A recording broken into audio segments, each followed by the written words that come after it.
Alrighty, gang. Welcome to our first lecture here in Chem 110. And we're going to start off with something very basic, right? In the world of science, what makes science science is our ability to measure things. So we're going to talk about measuring. Right? How do scientists, how do chemists measure things? There's an entire science of measuring things called metrology, and it's a really fascinating thing. You wouldn't think it would be very fascinating, but there's an entire history of why, for example, we use in America the imperial system. Right? We use this imperial system based on things like inches and feet. And how did we come up with these? Right? All of these measurements that we use are 100% arbitrary. Right? For example, the inch is based around the measurement of 3 barley corns, right? 3 barley corns in a row, that's an inch, right? And different people at different times use different measuring systems. And when you have thousands of people coming together from different cultures in a place like France or the Mesopotamian, and they all have different measuring systems, you end up with a bit of a mess. And this was kind of where France was prior to the French Revolution. And when they overthrew the government, France went about setting forth what they called a measurement for all time, a measurement system for all time and for all people. And they called this the metric system. And this is the system of measurement that the rest of the world uses. Here in America, we're particularly stubborn. We like our imperial, we use the British imperial system, which is funny because the British don't even use it anymore. But the rest of the world and most scientists are stuck on the metric system, right? And the metric system has a couple of basic units of measurement. For example, if you want to measure the length of something, this is what the metric system is based off of, you would use the meter, right? The meter and the meter. And a meter is, well, it's the length of a meter. It's a meter. Here I have a meter stick, right, on my thing, and it's a roughly 3 foot long stick, but it's a little longer than 3 feet. If you say a meter is 3 feet, you will be wrong, because here's 3 feet right here, 36 inches, and it's actually 3 feet and some extra, some change, right? A couple of inches more. So it's not quite 3 feet. It's a little more than 3 feet. It's usually about the height of a doorknob handle.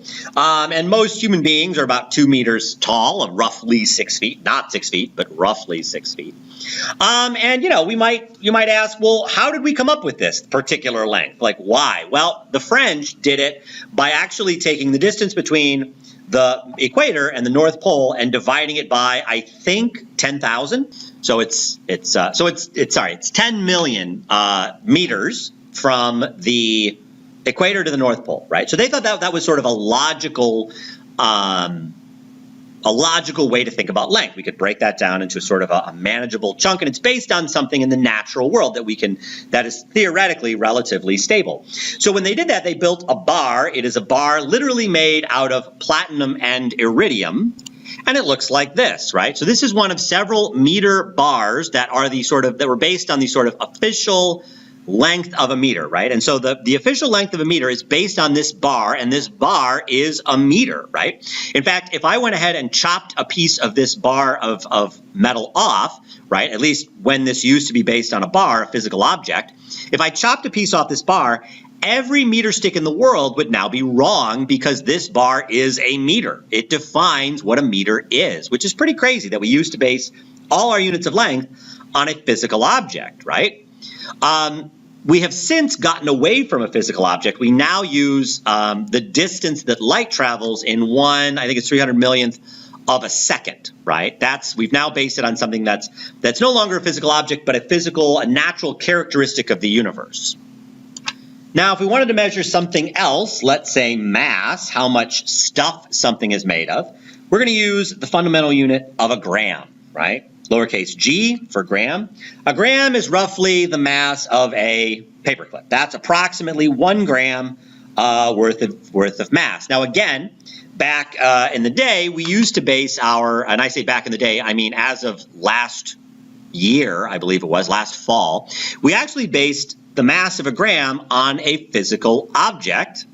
We call this Le Grand K, right? The big K. This is a 1 kilogram mass of, again, platinum and iridium kept in a hermetically sealed container and only taken out a couple of times as a reference because this object is a kilogram. It represents what a kilogram is. And again, if any of it changed, that would mean every kilogram everywhere would be wrong.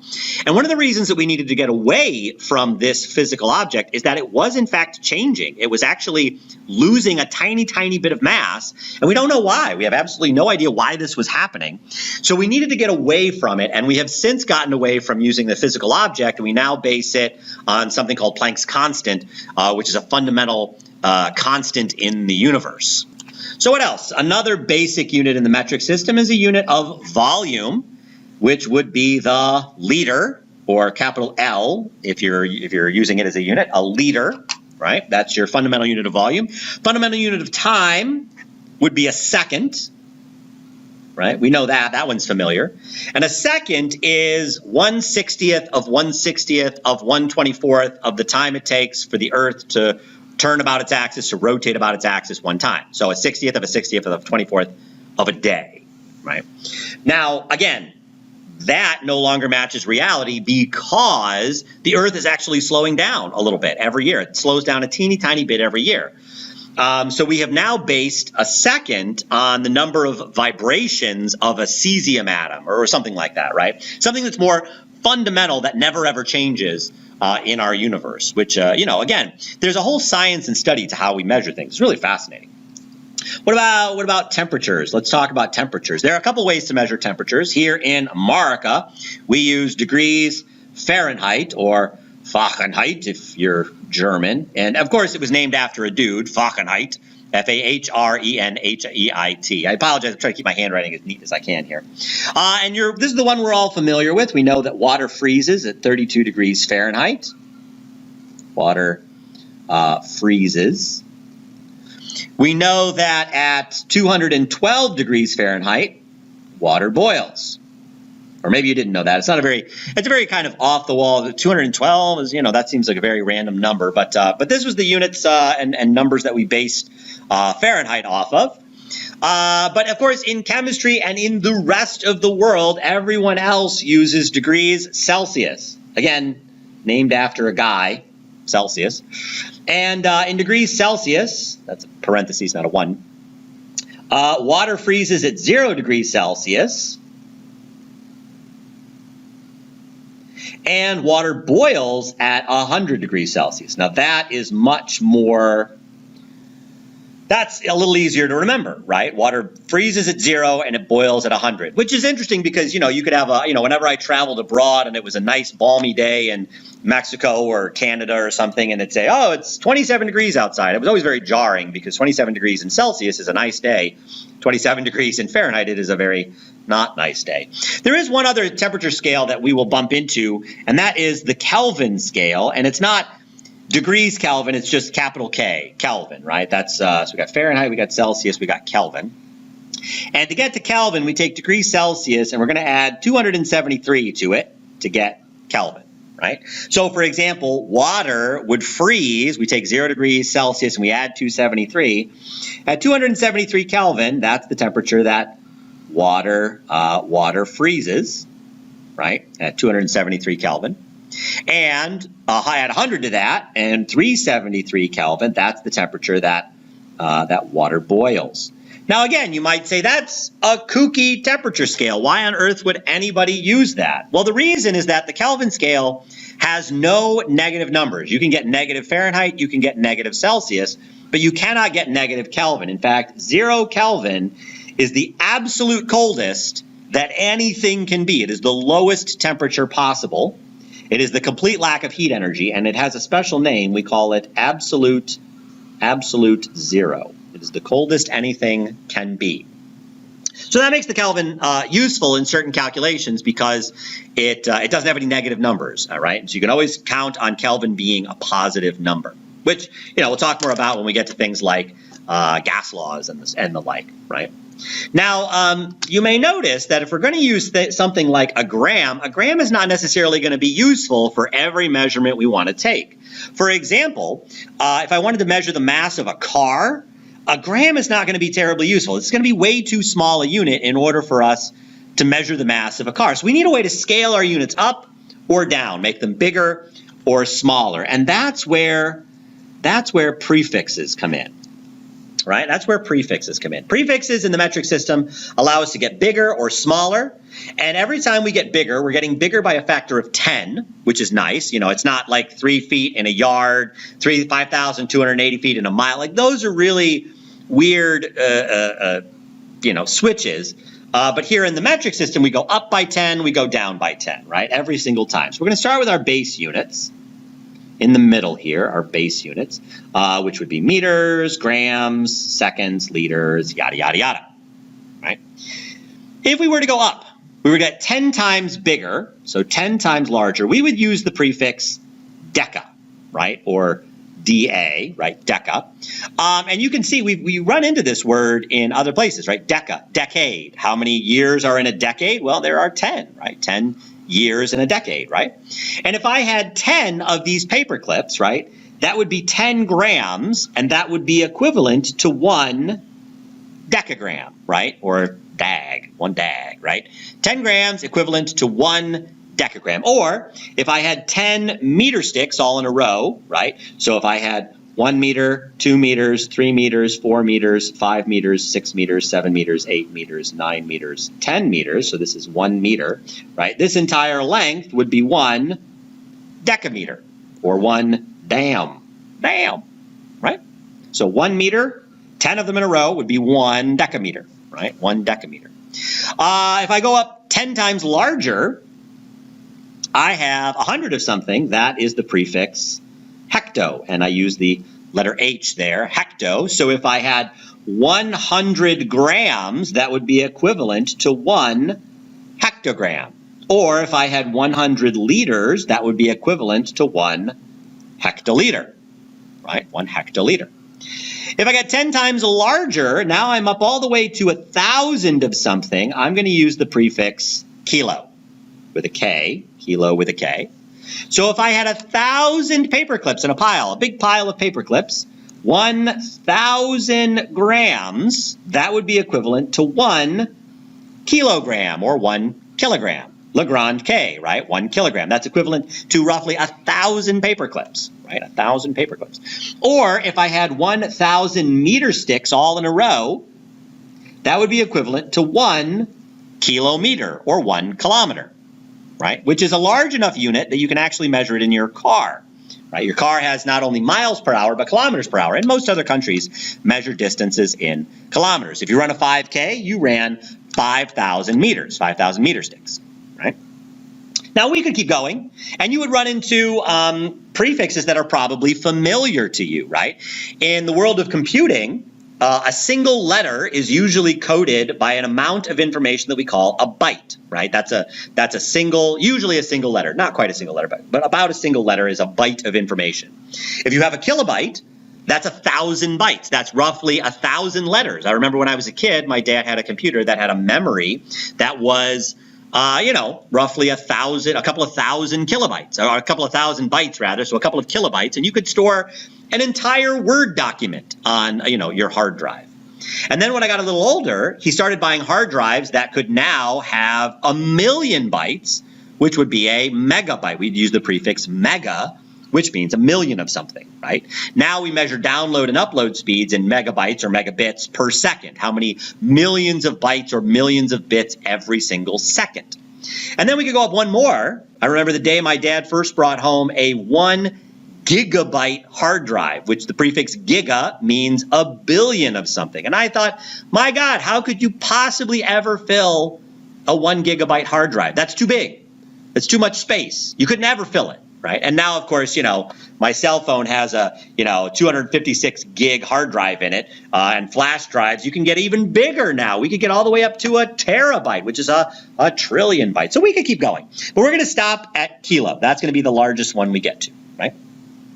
Let's go smaller. Let's go to 1/10 of something, of a meter or a gram. That would be the prefix deci, which is to D, right? So if I had 1/10 of a meter, that is equivalent to 1 decimeter. Or another way to think about it, there are 10 decimeters in 1 meter, right? If I had 10 decimeters, that would be equivalent to 1 meter. So my meter stick here, right? If I take 1/10 of my meter stick from 90 to 100, or actually let me flip it around. from 1 to 0 to 10, right? This length right here, which is a tenth of the entire meter stick, this would be 1 decimeter. This is a decimeter, and there are 10 of them on a meter stick, right? By the way, you might see this. You might notice that it's deci, as in like the word decimate, right?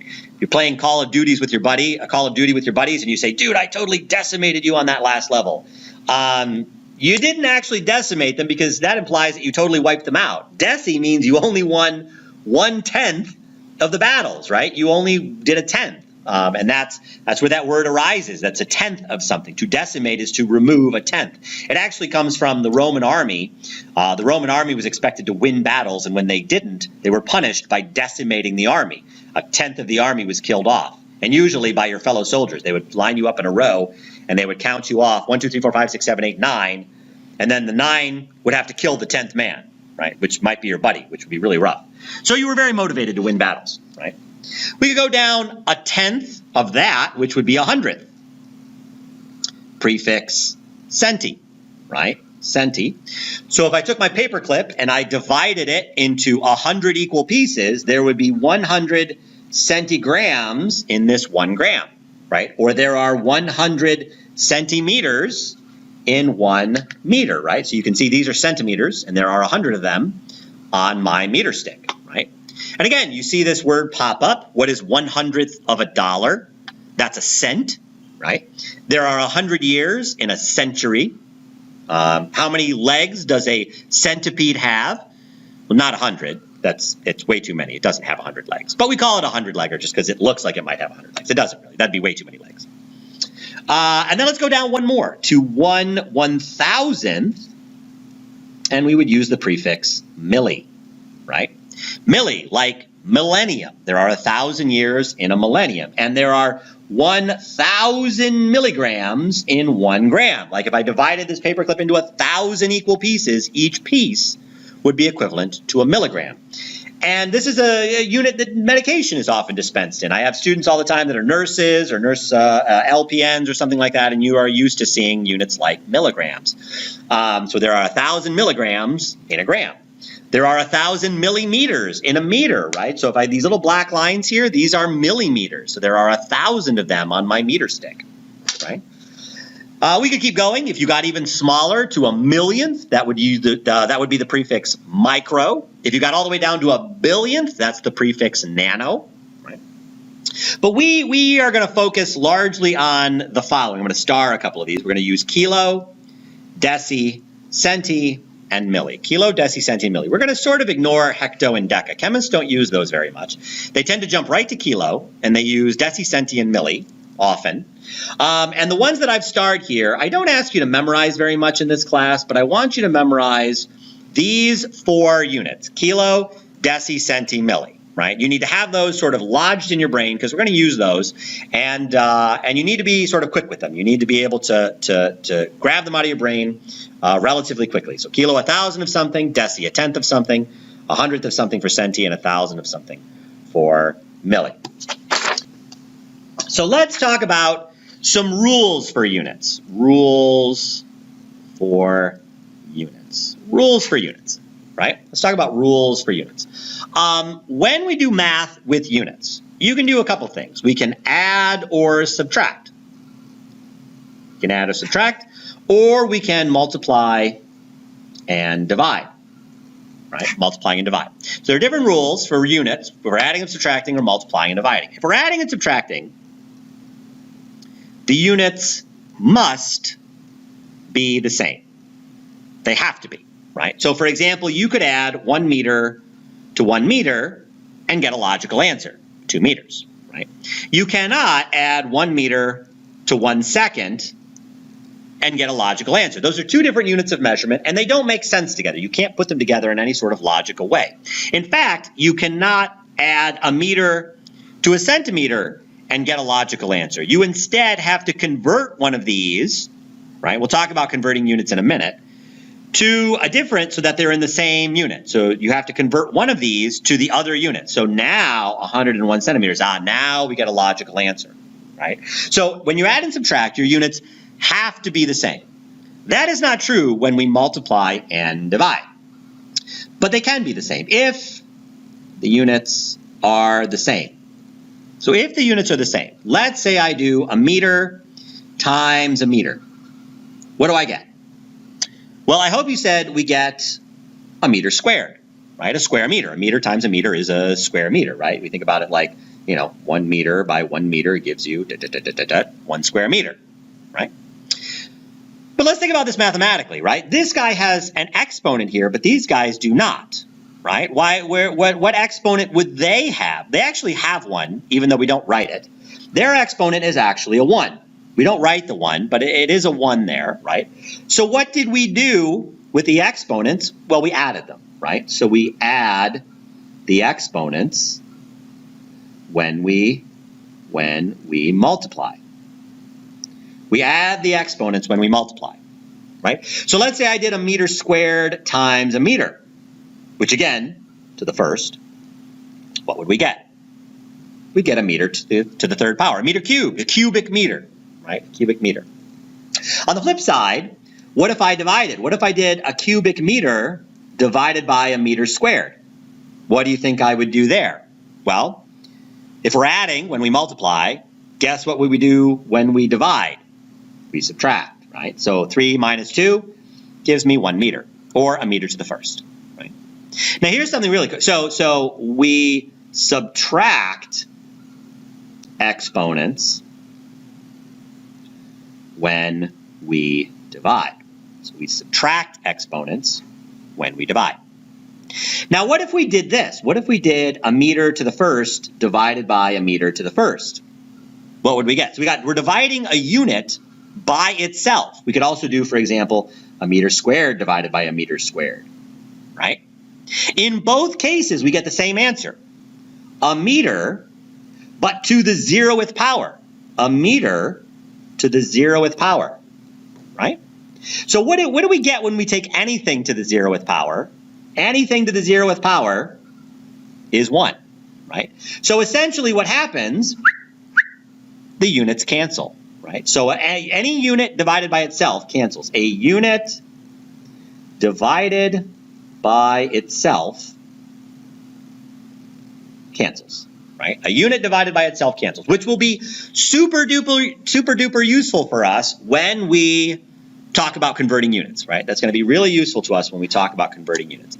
Let's talk about what happens if the units are not the same. If units are not the same, right? What if they're not the same? What if, for example, I were to do a meter divided by a second? A meter divided by a second. So this is for adding and subtracting. This, we're now talking about multiplying and dividing if the units are not the same. So remember, if they're adding and subtracting, the units have to be the same. I know I drew this under this, why I drew a line. So just, this is separate. I have some space here. If units are not the same, we're going to do a meter divided by a second. What do we do with that? Well, we actually create what's called a combined unit, a meter per second. This is a combined unit. And this is a perfectly legitimate unit. In fact, this is a unit of speed, a meter per second, per meter per second. That per may sound familiar to you, right? For example, you can do miles per hour. Miles divided by hours, a distance divided by a time, right? Meters per second or miles per hour. These are combined units, and they're perfectly legitimate, right? I could even keep going. What if I sped up 1 meter per second every single second? So I sped up, I went 1 meter per second faster, 1 meter per second faster, 1 meter per second faster, right? Then I would get a unit, a meter per second, or 1 meter per second squared. Now, I don't expect you to necessarily remember all of this. These are actually physics units, but they apply because units can be combined, not just in physics, but also in chemistry. And this is actually a unit of acceleration, speeding up, right? I'm going to go one more, right? What if I took a meter per second, I took an object like my calculator, and I accelerated it across the table, right? So I had, let's say, a 1 kilogram object. My calculator is not a kilogram, but I'm going to multiply that by 1 meter per second squared. What do I get there? I get 1 kilogram meter per second squared. That's one big unit, and that is a perfectly legitimate unit, right? Now you might say, oh, like as a chemist or as a physicist, and I look at something like this, I'm like, man, that's a lot of things to remember. So chemists and physicists will actually simplify units. They'll say a kilogram meter per second squared. We're going to give it a whole new name. We're going to call that 1 Newton. 1 Newton, capital N, 1 Newton. Named, of course, after Isaac Newton, very famous scientist. And we give it a whole new name, right? A Newton. Right? But any physicist would know that a Newton is equivalent to a kilogram meter per second squared. Now, again, I don't expect you to remember all of this. What I care that you come away with is that when we multiply or divide, units can combine. We can make basically an infinite number of units, but they won't all be useful. There's only certain ones that are going to be useful to us. You know, to a physicist, this is a useful unit, this is a useful unit, and this is a useful unit.